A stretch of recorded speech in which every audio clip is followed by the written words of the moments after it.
عام طور سے لوگ کیا غلطی کرتے ہیں، وہ نہانے کے بعد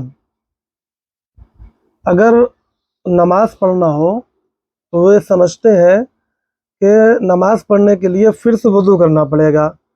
عموماً لوگوں کو یہ مسئلہ معلوم نہیں ہے۔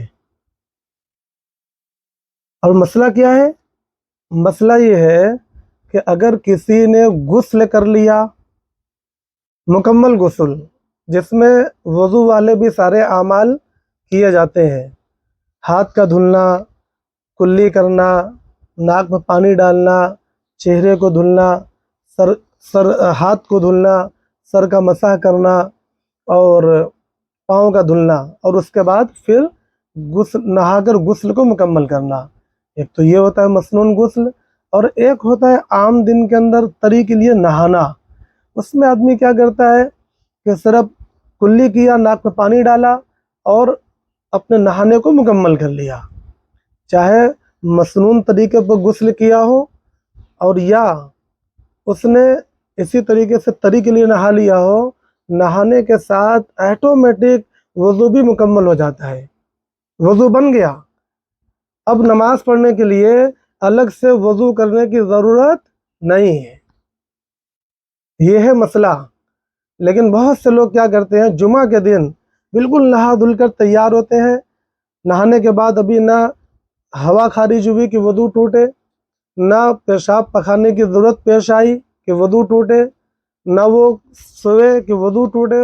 وضو کو جو توڑنے والی 8 چیزیں ہیں ان میں سے کچھ نہیں پایا گیا، مگر وہ یہ سمجھتے ہیں کہ بھائی ہم نے نہایا ہے، ہم نے وضو تو کیا نہیں ہے اس لیے وضو نہیں ہوا۔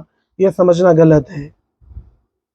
دیکھیے ابو داؤد شریف میں حضرت عائشہ رضی اللہ تعالی عنہا کی روایت ہے، وہ فرماتی ہیں کان رسول اللہ صلی اللہ علیہ وسلم یغتسل ویصلی الرکعتین ویصلی الغداۃ ولا اراہ یحدث وضوءا بعد الغسل۔